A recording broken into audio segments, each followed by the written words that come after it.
XRP가 7월 고점을 다시 돌파할 수 있을까요? 차트를 아무리 봐도 답이 안 나옵니다. 기술적 분석으로도 설명이 안 됩니다. 왜냐하면 이건 차트 문제가 아니기 때문입니다. 질문을 바꿔보겠습니다. XRP는 정말 암호화폐입니까? 아니면 금융 인프라입니까? 2009년 비트코인이 탄생했습니다. 사토시 나카모토는 말했죠. 은행 없는 화폐를. 2012년 리플이 탄생했습니다. 그들은 말했죠. 은행을 위한 화폐를. 비트코인은 정부와 싸웁니다. 그래서 실리콘밸리가 응원합니다. 피터 틸, 일론 머스크, 잭 도시, 페이팔 마피아는 비트코인 극대화주의자들입니다. 반면에 리플은 정부 안으로 들어갑니다. 2019년까지 40개국, 300개 금융기관, 스위프트를 대체하겠다고 선언합니다. 그리고 한 발 더 나갑니다. 중앙은행 디지털 화폐, 바레인, 부탄, 팔라우, 몬테네그로 등 리플의 기술로 국가화폐를 만들기 시작합니다. 같은 시기 미국 연방준비제도는 디지털 달러를 연구 중이었습니다. MIT, 보스턴 연준과 함께. 그런데 문제가 생깁니다. 글로벌 CBDC 시장에서 리플이 이미 너무 앞서가고 있었습니다. 2020년 12월 22일 트럼프 정부 마지막 한 달 SEC는 리플을 고소합니다. 그 순간 게임이 바뀝니다. 리플의 가격은 법정에서, 워싱턴에서, 실리콘밸리에서 결정되고 있습니다. 캔들이 아니라 판결문이, 거래량이 아니라 규제가, 차트가 아니라 권력이. 그리고 당신이 모르는 게임의 룰이 있습니다. 첫 번째 룰, 달러 시스템의 심장부를 위협하는 건 용납되지 않습니다. 두 번째 룰, 하지만 이미 70개의 중앙은행이 리플넷에 연결되어 있습니다. 완전히 막을 수는 없습니다. 그리고 마지막 세 번째 룰, 그래서 보이지 않는 손들이 이것을 컨트롤합니다. SEC는 왜 소송에서 졌는데도 항소했을까요? 실리콘밸리는 왜 4년간 침묵했을까요? 그리고 XRP는 왜 유독 규제의 타겟이 되었을까요? 다시 돌아가서 XRP가 7월 고점을 돌파할 수 있을까요? 기술적으로는 가능합니다. 펀더멘털로도 가능합니다. 하지만 진짜 질문은 그들이 허락할까요? 지금부터 저와 그 답을 찾으러 가보시죠. 여러분, 제가 오늘 들려드릴 이야기는 단순한 투자 실패담이 아닙니다. 이것은 21세기 가장 정교한 금융 암살 사건에 관한 이야기입니다. 2020년 12월 22일 오후 우리가 투자했던 리플이 하루아침에 반토막이 났습니다. 당시 리플은 63% 급락했습니다. 마치 은퇴 자금이 하루아침에 반토막 나는 것과 같은 생존 본능을 자극하는 충격이었습니다. 그때 리플에 투자하셨던 분들이라면 누구나 기억하실 겁니다.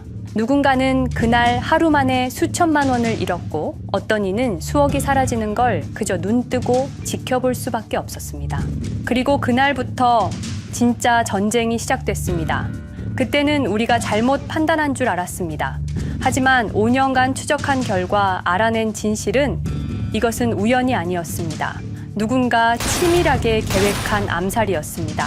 먼저 왜 누군가가 리플을 없애려 했는지 이해해야 합니다. 스위프트라는 시스템을 아시나요? 현재 200여 개국 11,000개의 금융기관이 사용하는 글로벌 송금 네트워크입니다. 벨기에에 본부를 두고 있지만 실질적으로는 미국이 완전히 통제하고 있습니다. 스위프트가 왜 무서운 권력이라고 말을 하냐면요.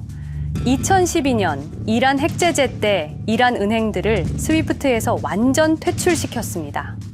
그 결과로 이란의 경제는 즉시 붕괴가 됐죠. 그리고 2022년 러시아의 우크라이나 침공 후 러시아 주요 은행들도 스위프트에서 퇴출됐는데 그 직후 바로 러시아의 루블화는 30% 이상 폭락했습니다. 즉, 스위프트에서 쫓겨나면 그 나라는 국제거래에서 완전히 고립됩니다. 그런데 리플은 이 모든 것을 우회할 수 있었습니다. 며칠 걸리던 송금이 리플에선 5초면 끝났습니다. 기존엔 몇만 원씩 들던 수수료가 1원도 안 들었습니다. 거기다가 중개은행까지 불필요했습니다. 그리하여 2017년 리플의 위력이 증명되었습니다. 일본 SBI 그룹, 뱅크 오브 아메리카, 산탄데르 은행 등 200개 이상 금융기관이 리플 파트너십을 검토했습니다. 연간 200조 원 규모의 국제 송금 시장에서 리플이 스위프트를 완전히 대체할 수 있다는 것이 증명된 순간, 바로 이때 누군가에게는 생존 위기가 된 것입니다. 리플은 단순한 암호화폐가 아니었습니다. 리플은 미국이 전 세계를 통제하는 금융무기인 스위프트에 대한 직접적인 도전이었습니다. 스위프트는 돈의 흐름을 틀어쥔 지배의 손길이었습니다. 핵보다 강한 권력, 바로 통화망입니다. 리플 사건을 파헤치다 보니 소름 끼치는 단서들이 발견되기 시작했습니다. 첫 번째 단서, 완벽한 타이밍의 미스터리. 2020년 12월 22일의 타이밍을 분석해 보겠습니다. 12월 22일 오후 9시 30분, SEC 의장 제이 클레이튼은 임기 마지막 12시간을 남기고 전격적으로 리플에 대한 기소를 발표합니다. 그 다음 날인 12월 23일, 제이 클레이튼은 SEC 의장직에서 사임하죠. 충격적이게도 바로 다음 날, 제이 클레이튼은 월리버 에셋 매니지먼트라는 헤지펀드의 자문 역할로 합류하게 됩니다. 월리버 에셋 매니지먼트는 당시 리플과 라이벌 구도를 형성하고 있던 비트코인과 이더리움에 우리 돈 8천억이라는 거액을 투자한 회사였습니다. 그런데 클레이튼은 리플을 기소한 바로 다음 날 이 회사의 자문이 되었습니다. 두 번째 단서, 이더리움 특혜의 진실. 2018년 6월 14일, SEC 기업금융국장 윌리엄 힘먼의 충격적인 연설이 있었습니다. 현재 이더리움의 제공과 판매는 증권 거래가 아니라고 본다. 그런데 힘먼은 SEC에 오기 전 심슨 대처라는 로펌에서 근무했는데 이 로펌은 이더리움 엔터프라이즈 얼라이언스 멤버였습니다. 더욱이 SEC, 재직 중에도 해당 로펌으로부터 상당한 수입을 유지하고 있었습니다. 반면 리플은 리플 CEO가 직접 만나서 명확한 지위를 요청했지만 시간이 더 필요하다며 3년을 더 기다리게 했습니다. 세 번째 단서, 결정적 발견. 가장 충격적인 단서를 발견했습니다.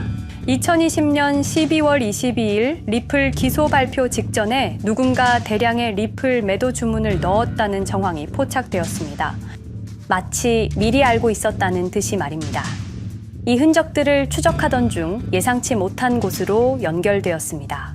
실리콘밸리였습니다. 은행이나 정부가 아니라 테크 기업들이었습니다. 그것도 우리가 혁신과 자유의 상징으로 알고 있던 바로 그 실리콘밸리 말입니다. 이 세 명의 인물, 이 세 개의 사건, 전혀 관련이 없어 보이지만 공통점이 하나 있습니다. 모두가 실리콘밸리 금융 네트워크와 직접 연결되어 있었다는 겁니다. 모든 흔적이 한 곳을 가리키고 있었습니다. 리플을 제거한 배후로 의심되는 세력들, 많은 단서들이 결국 이곳을 가리키고 있었습니다. 바로 페이팔 마피아라는 이름의 거대한 네트워크였습니다. 2002년 10월 3일 페이팔이 이베이에 매각되었습니다. 이때 페이팔을 퇴사한 50명 중 38명이 새로운 기업을 창업하거나 거대한 투자를 시작했습니다. 그들은 서로 관계를 꾸준히 유지하면서 창업한 기업에 서로 투자하고 때로는 동업하면서 상호 성장하는 거대한 네트워크를 만들어냈습니다. 2025년 현재는 우리나라의 GDP보다 큰 규모의 자산을 움직이는 네트워크가 되었습니다. 이제 그들은 기업가가 아닌 제국의 지배자가 되었습니다. AI, 국방, 금융, 심지어 법까지도 전부 그들의 손안에 들어왔습니다. 그중 핵심 인물이 바로 피터 틸인데요. 팔란티어를 창업한 사람입니다. 팔란티어는 CIA, FBI, 미 국방부 등의 정부기관에 데이터 시스템을 독점으로 공급하고 있습니다. 피터 틸이 직접 설립하거나 자문을 한 회사만 무려 59개나 되는데요. 가장 유명한 사례는 페이스북의 첫 외부 투자자였다는 겁니다. 우리 돈 약 6억 정도를 투자해서 수조 원의 수익을 올렸거든요. 그리고 나서 2025년 트럼프 2기 행정부의 공동인수위원회 의장으로 발탁이 된 인물입니다. 2001년 충격적인 9.11 테러 후 그는 우리의 사기 탐지 기술을 국가 안보에 쓸 수 있다며 2003년 팰런티어를 창업했습니다. 창업과 동시에 CIA의 벤처 펀드 인큐텔로부터 투자를 받았습니다. 그리고 피터 틸은 단순히 사업만 한 것이 아닙니다. 정치인을 직접 키워냈습니다. 현재 미국 부통령인 JD 벤스는 피터 틸의 미스릴 캐피탈에서 일했고 피터 틸의 지원을 받아 나르야 캐피탈을 창업했습니다. 트럼프에게 벤스를 소개한 것도 피터 틸입니다. 그리고 일론 머스크, 우리에게는 테슬라, 스페이스X, 그리고 X로 유명한 인물이죠. 머스크 역시 트럼프 2기 행정부에 입각해서 정부 효율 성부, 도지의 수장으로 일했습니다. 연방정부 전체의 예산 삭감 권한을 가진 엄청난 자리였습니다만 지금은 트럼프와 갈등을 벌이고 있기도 하죠. 그런데 그가 트럼프의 2024년 대선 최대 후원자라는 건 변하지 않습니다.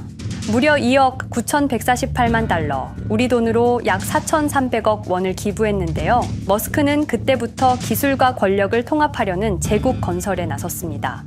AI, 화성, 인터넷, 금융. 이제는 인류의 생각 그 자체까지 장악하려 하고 있습니다. 머스크는 원래 트럼프 지지자가 아니었습니다. 오히려 바이든을 지지했죠.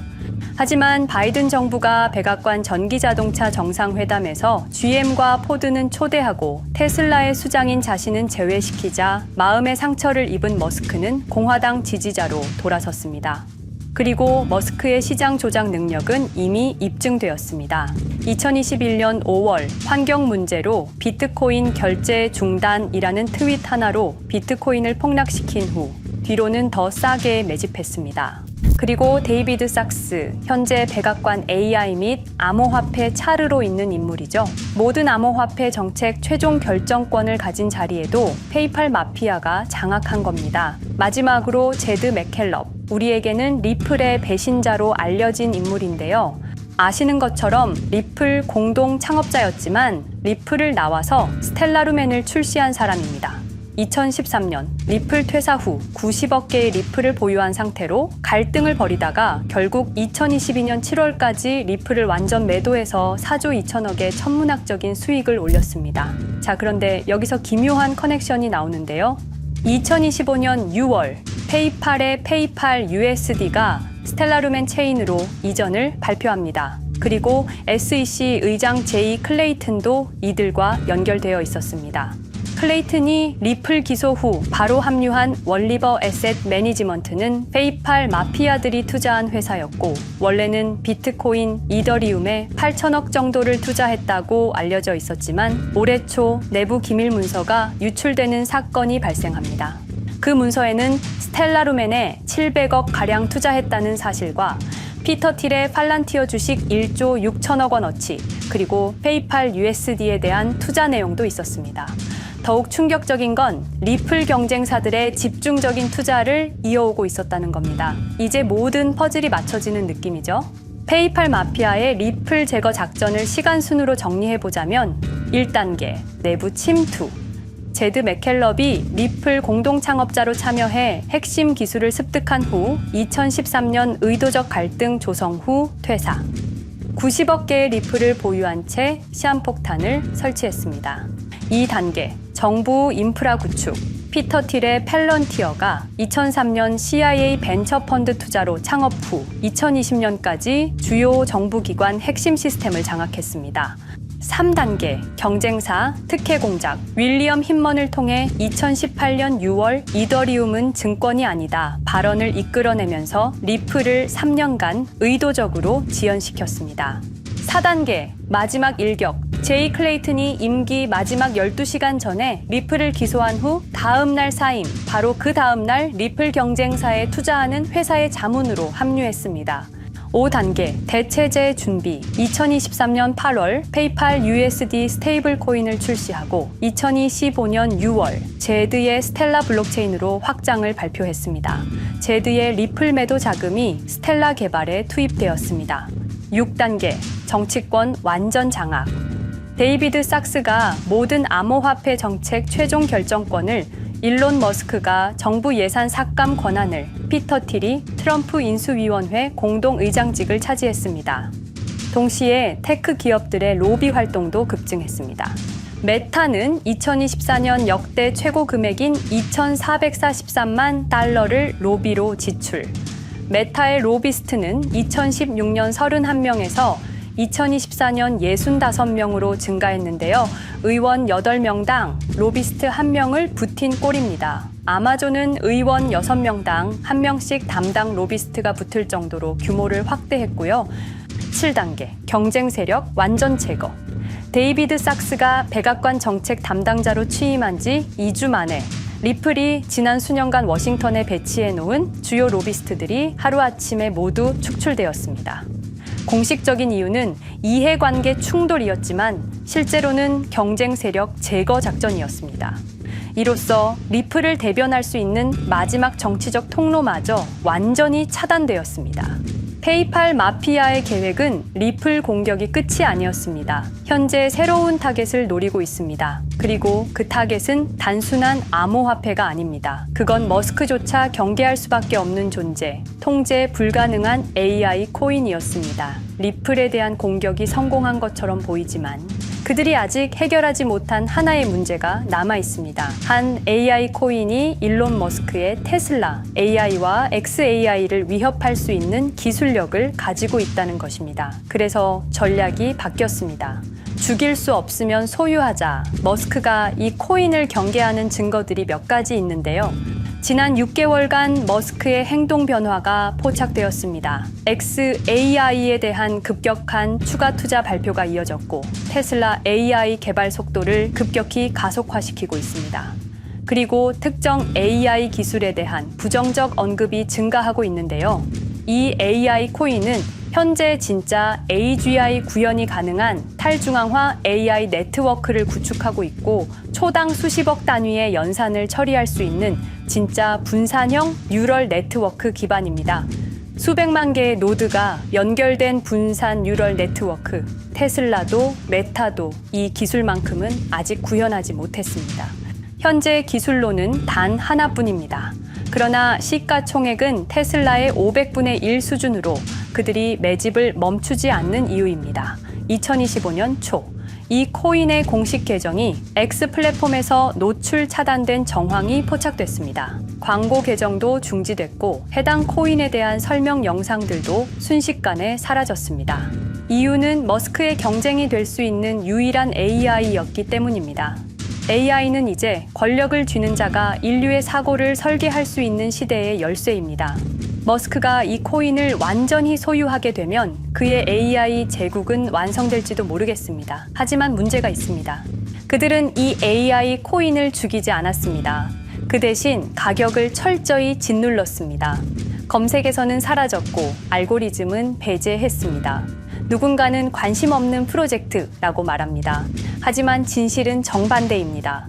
지금도 머스크와 페이팔 마피아의 자금이 그 코인으로 조용히 흘러 들어가고 있습니다. 가격이 낮은 건 무가치해서가 아니라 그들이 싸게 사고 있기 때문입니다. 그런데 이 AI 코인의 정체를 여기 유튜브에서 공개하려 했지만 치명적인 문제를 발견했습니다. 2005년 페이팔의 웹 디자이너와 개발자들이 동영상 공유 서비스를 만들었는데 그게 바로 지금 여러분이 보고 계시는 유튜브입니다. 체드 헐리, 스티브 첸, 자베드 카림, 유튜브 창립자들도 모두 페이팔 출신입니다. 게다가 일론 머스크는 현재 X를 소유하고 있습니다. 이러한 플랫폼들에서 그들의 AI 제국을 방해하는 정보를 공개하면 검열당할 위험이 있습니다. 그런데 제가 이 코인의 정체를 세상에 폭로한 게 이번이 처음이 아닙니다. 어떤 이유에선지 그 영상은 삭제되었고 이후 채널도 더는 운영할 수 없게 되었습니다.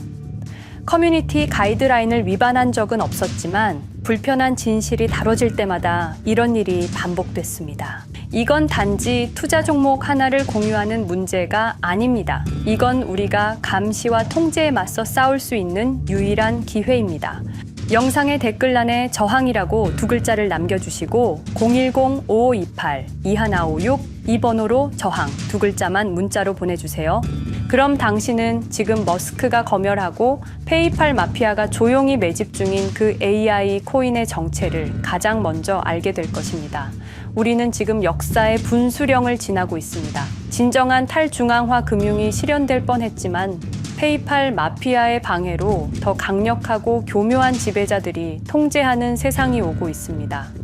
페이팔 마피아가 완성하려는 새로운 세계는 팔란티어를 통해 모든 거래를 실시간으로 감시하고 페이팔의 페이팔 USD를 통해 정부 마음대로 계좌를 동결시킬 수도 있고 차세대 스위프트를 통해 우리의 거래를 통제하고 AI 기술 독점을 통해 인류의 사고방식마저 장악하려는 겁니다. 하지만 완전히 포기하기엔 너무 이릅니다.